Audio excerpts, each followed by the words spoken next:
everybody, thanks for watching this week's video. I have my son Christian with me once again this week. We are going to read Mark 8, right? This week we're going to do Mark 8 from the New Testament. And last week we learned that Yahushua, who you call Jesus, and I'll post something here. We said we're going to post it. We posted it right in the middle. Right, so that you know why we call him Yahushua by his Hebrew name. So last week we learned that Yahushua had different ways to heal people. And in this week, we're going to see also another way that he healed somebody that was different to what most people were used to. Right. In other words, different concepts on how he uses his miracles. Right.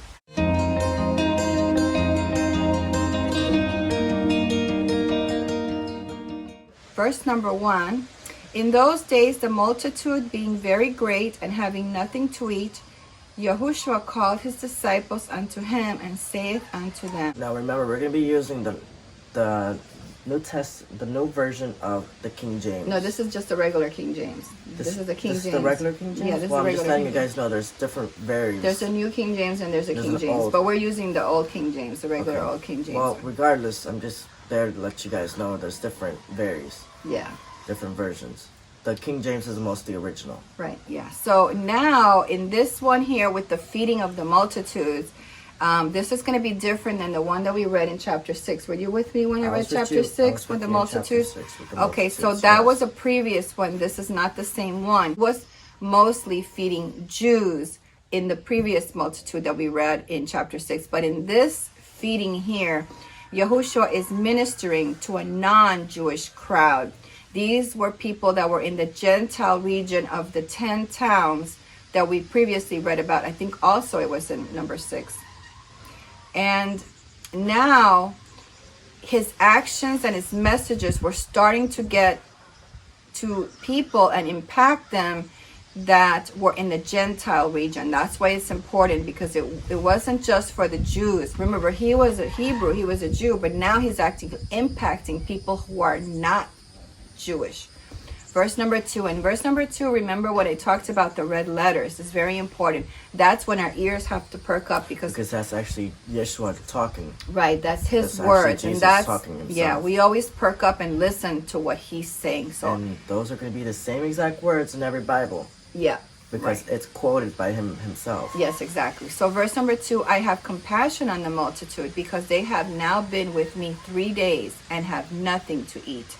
And if I send them away fasting to their own houses, they will faint by the way, for divers of them came from afar. So Yahushua now, he's concerned about the people just like he is concerned about us. And he's concerned about their needs and their daily needs, the provision of food, just like he is about us. So if you guys think that, God's not going to provide for me, that's wrong. Yahushua, if you go to him, he's going to be providing for you as well, because he cares about you. He's concerned about you, and he's sincere for you. Right, and nothing is too big for him to handle. So you have to understand that there's nothing that he can't do for you, but you have to go to him and ask him for things. That means having a relationship with him in prayer. And prayer doesn't mean that you just sit there and do the way that people usually do it. It's just actually based on your lifestyle. You're involved it. You're committed to put it in your own lifestyle. Right, it comes from your heart, and just talking to him. Like you want to live with it. Yeah, you want to live with him all the time. I talk to him all the time when I'm vacuuming the house, when I'm in my garden, I talk to him. When I'm eating, I talk to him. It's a constant life of always. She puts incense, and that's how she talks, by waving the wand. Yeah, I do. Well, that's cleaning the house of bad spirits. I'm always like making sure. She cleanses the bad environment. Yeah. Bad energy, by talking to him, by saying, Yeshua. Well, especially after some of the videos that you put on, I make sure that I do my spiritual thing afterwards, because some of those things are really not nice. I watch scary horror movies, but I don't want her to watch it either. So no, I don't watch that. She knows that. Okay, so number 4. And his disciples answered him, from whence can a man satisfy these men with bread here in the wilderness? So the disciples were really slow at comprehending the experiences that were coming about through Yahushua's miracle. I mean, these were people that were living, they were traveling with Yahushua, they were following him, Yahushua, Jesus, was teaching them, and they were so slow in understanding the miracles. I mean, and they were seeing them. They were witnesses of this. So some people are very slow to catch on. And it could be you watching right now. It could be a family member of yours. They're really slow. And that may not be your fault either. That might just be a disability that you may not even know about. Well, some people are hardened in their heart because the world has taught them to be hard against. Right, they're selective. Right. Some people are just selective, but some people are also diagnosed with disabilities, and they may not even know it. Right. And it's a good opportunity to really know about yourself, whether if you have something that is a disability, but you can work on that. This is your great opportunity for that. Because I have dyslexia. I also have a miscellaneous of other things, but like dyslexia is what really triggers me not to proceed, but I don't let that define that. Okay, so that's why you're not reading today, because today for you don't feel there was a good day to read. I don't feel quite up to part by me health-wise. So knowing that I don't feel quite well, my dyslexia would also be not up to part. Right, so that's why I'm reading today, but that you're here to talk and help us. Some people in our lives are slow, like I was saying, and we have to remember that Yahushua always gives us and gives them an opportunity to follow him. So sometimes some people are slower. It just may take them a little bit longer to come to him, but that's okay. Right. We're going to be patient with them. Especially the days I do not feel well, like today. Okay, yeah. So number 5, and he asked them, how many loaves have ye? And they said 7. Does that sound like thunder? That sounded like thunder. That sounded like You're thunder. getting off topic. Might be, yeah. Okay, so I'm just wondering, because it was loud. This time, Yahushua made the disciples give of their food. They had to give their own food. Mm-hmm. Number 6, and he commanded the people to sit down on the ground, and he took the 7 loaves and gave thanks and break and give it to his disciples to set before them. And they did set them before the people. So Yahushua, he's blessing the food. He's thanking God for the food. And this should be a role model for us, because before it actually gets here to my table and I'm ready to eat it, it goes through such a big process. Right. It goes through the person who collects the seed, right? It goes to the person who packages the seed and sends it off to sale. Then it goes to the store. The person buys the seed. Just from it growing. Well, think about how many people are just from it growing is a lot of maintenance in itself. Right, so because we're growing. It takes a whole team effort sometimes. We're growing a farm now, and it's taking a lot of work. We're growing a garden. We're providing ourselves. And we'll link. We'll put a little picture here of our watermelon that just sprouted. I'm super excited right here. It may not be much, but it's getting there. But it just sprouted. So it takes a lot of effort, especially now that we see this, because now then when it gets to the store, then people buy the seed. They have to bring it home. They have to prepare the garden. They have to plant it. I mean, they have to preserve it. And they have to preserve it. They have to keep bugs away. They have to keep birds away from it. It's a lot of effort for the food that comes into our life. And because we live a modern age where we don't grow our own food, we forget how much work it is to get to the point of the food on our table. So if you can see, Yahushua is trying to show us. It also takes a lot of patience. Yes, it takes a lot of work. This is a good opportunity. This is a good opportunity. For along with the work that you'll be enduring, it's the patience. Well, what about you? You have to water every day the garden in the morning, right? That's a lot of work. You gotta remember to do it every morning. I have a lot of responsibilities in that part. If you don't water, it dies. Because it's not just because of me knowing that about the water. I know it's gonna benefit me and my mother. Right. So that's why I'm participating. But my participation, really, like going along with it, is patience.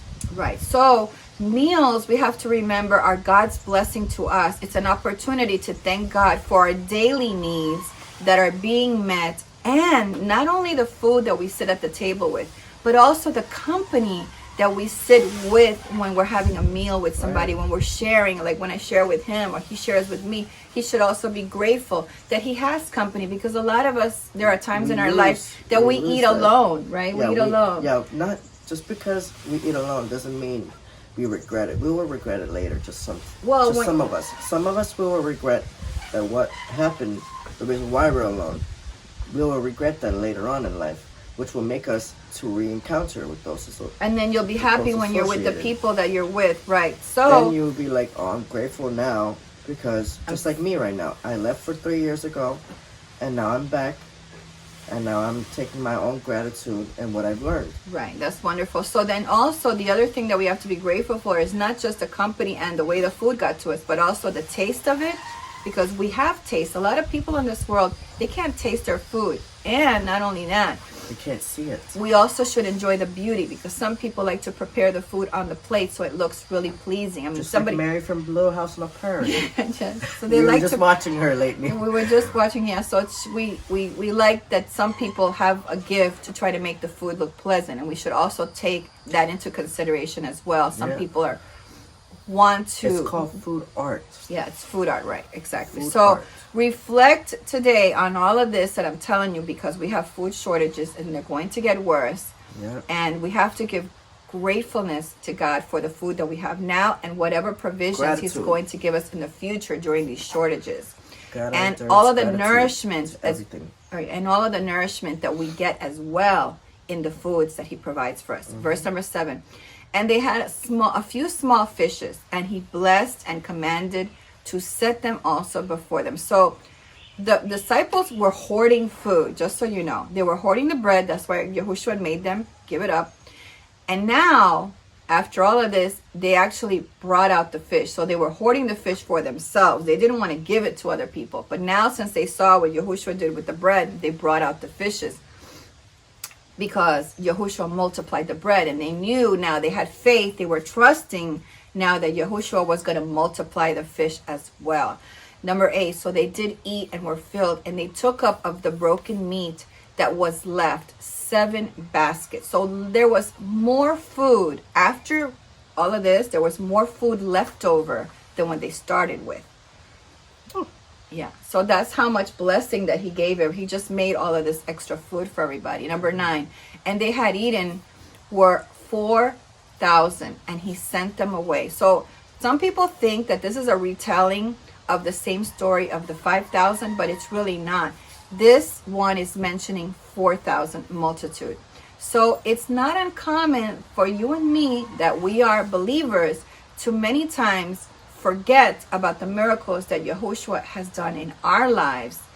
And then that's why we kind of, forget the things that He's done for us, the provision that He's provided, right? Sometimes we forget the things that He does for us, and then we were like, oh yeah, I remember He did this for me. So I have to put faith in myself and faith in Him that He's going to do this for me again. Courage. Right. Number 10, and straightway He entered into a ship with His disciples and came into the parts of Dalmanutha. 11, and the Pharisees came forth and began to question Him, seeking of Him a sign from heaven, tempting Him. Do you know who the Pharisees are? I know the Pharisees. We were learning about that last week.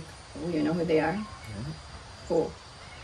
There are The religious leaders. They were the ones who actually were sinning with their temple.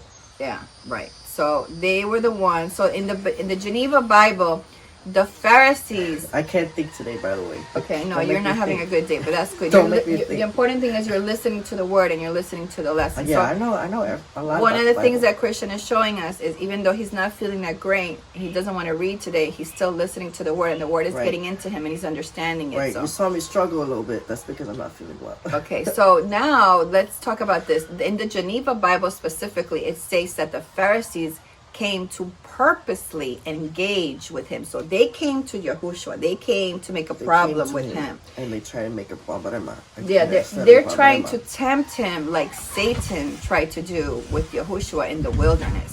They were claiming that Yahushua's miracles were done by luck or coincidence, or they were even coming from an evil power. This is what they were trying to portray to the masses that were there, so that the public opinion would sway against Yahushua and they would think that he was evil.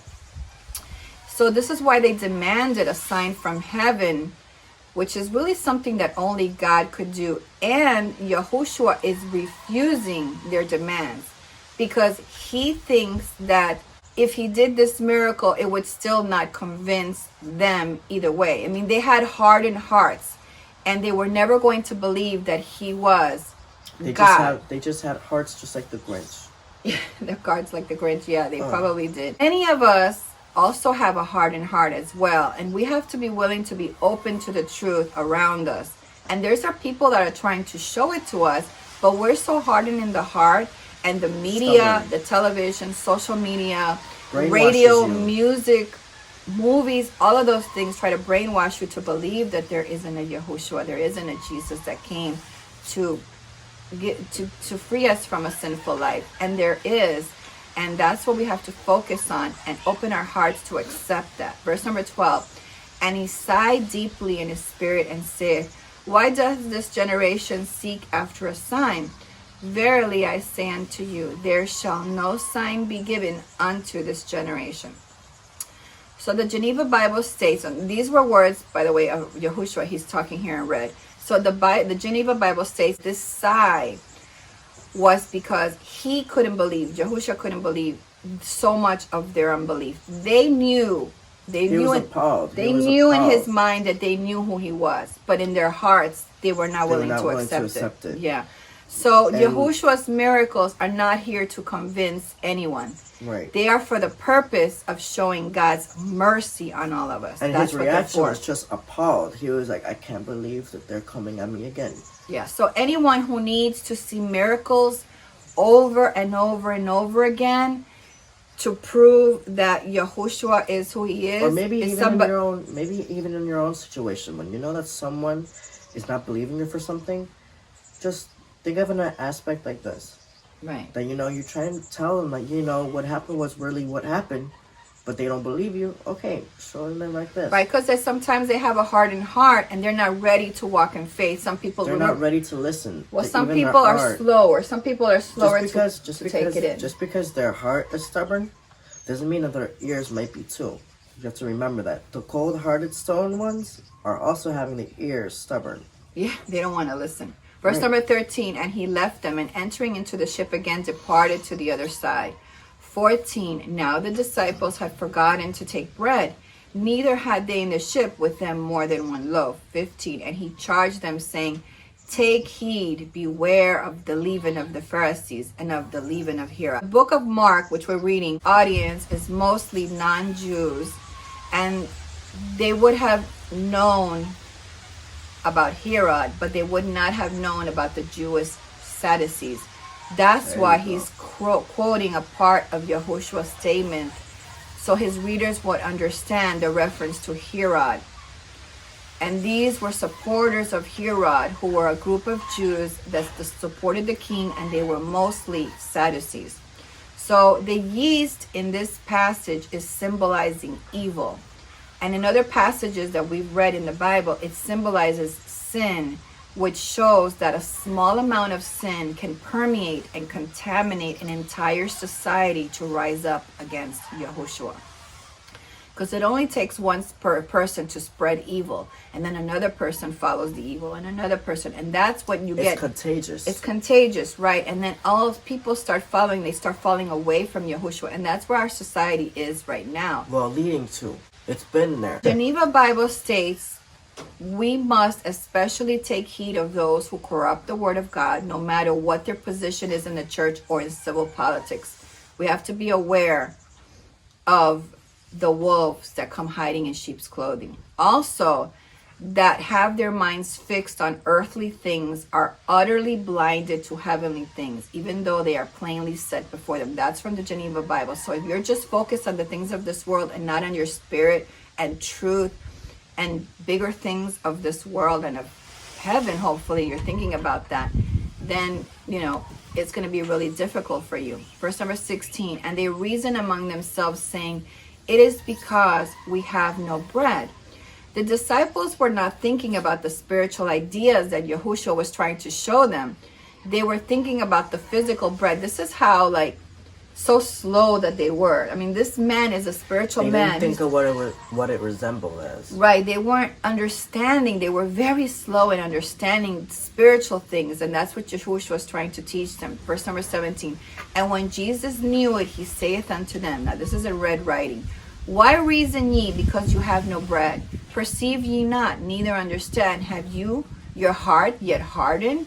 18. Having eyes to see ye not, and having ears hear ye not, and do not remember?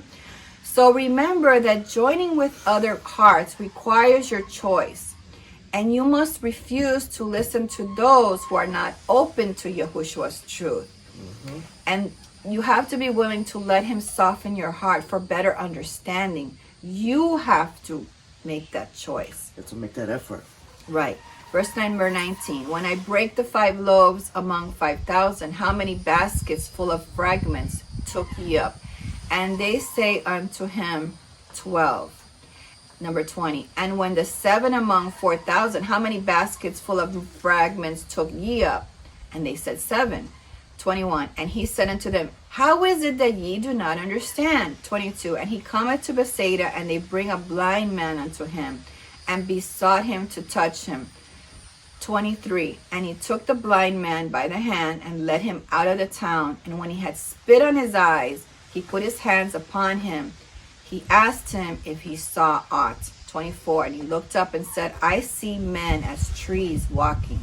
All right, so try to understand this the story of the blind man. It's not a coincidence that it comes after the one where the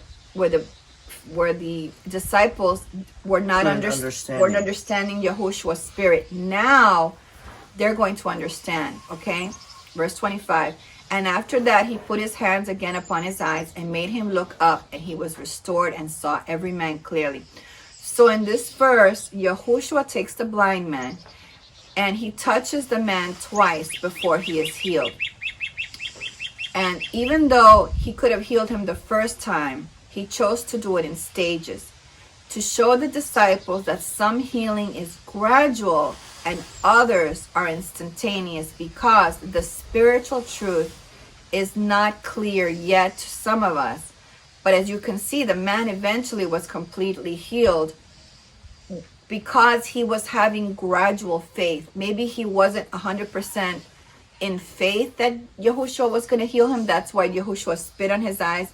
So the spit on his eyes was because sometimes blind people, they're born with their eyes closed and they can't open their eyes. So that could have been why he spit on the eyes first, was to get the eyes to open. Once the man opened his eyes, he was not seeing well. It was very blurry what he was seeing. And that's why Yahushua finished the healing. But the reason that he was able to heal him was because the man saw that his eyes opened. So now he had faith that Yahushua could do the rest of the healing.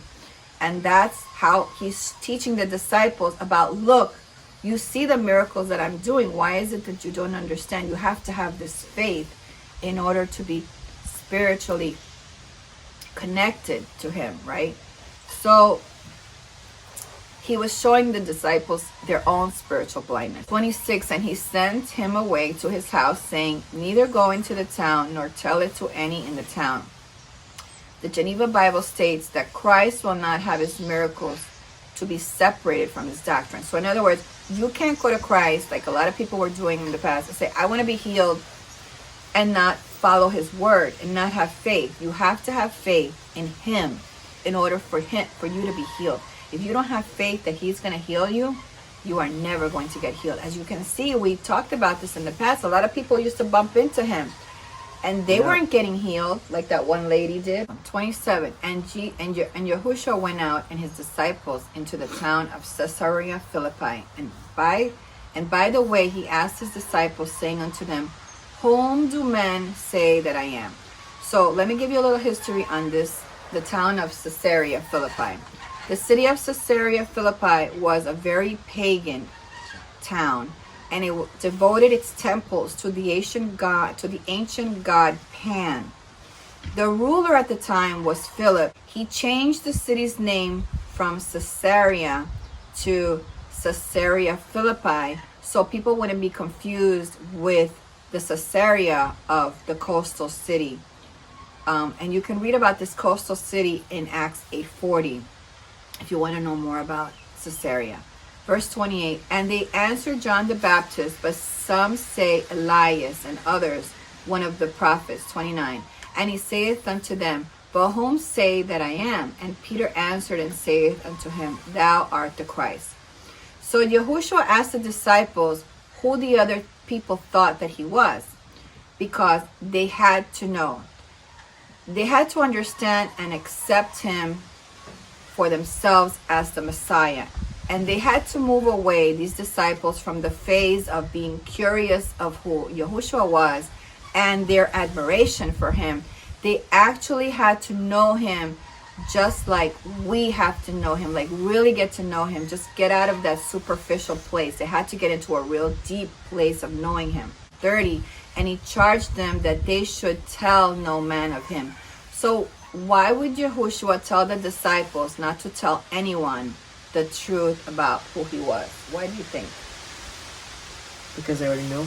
Because they needed to learn more about they weren't ready yet. They already knew him somewhat. Well, they knew him, but they didn't know him in the spiritual side. We just had all of this stuff happen where they still didn't understand. So so they were going by the question conspiracy theories. So in order for them, they had to learn more about the work that they had to accomplish and that he needed to accomplish.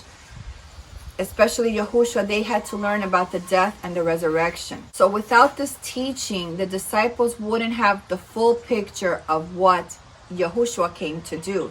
They needed to fully know that Yahushua is the Christ.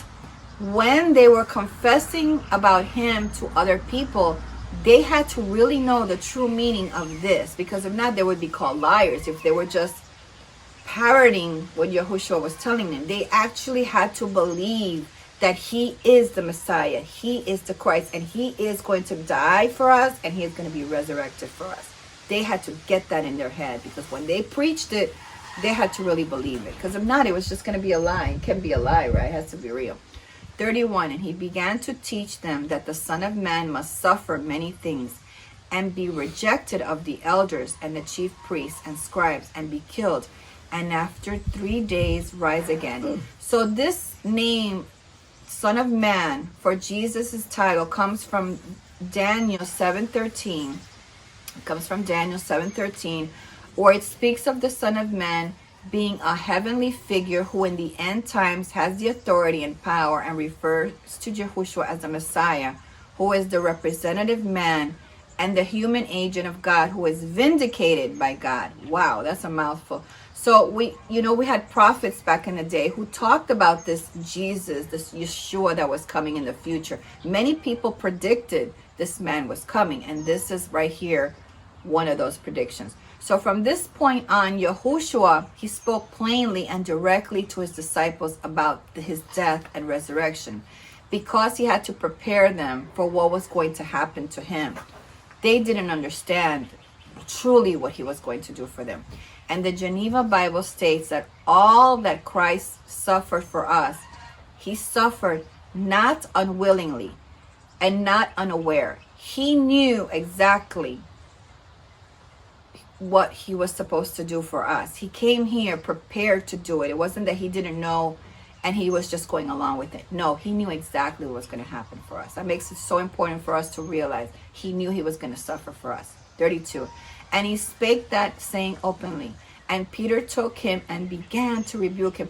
So when Yahushua started telling them that he was going to die for us, Peter didn't like that, and Peter rebuked him. 33. And when he had turned about and looked on his disciples, he rebuked Peter, saying, Get thee behind me, Satan, for thou savorest not the things that be of God, but the things that be of men. So Peter, this disciple, was usually the spokesman for all the disciples. So by him, Yahushua talking to Peter, he was also addressing the other ones, the other disciples that were there. He was addressing them indirectly.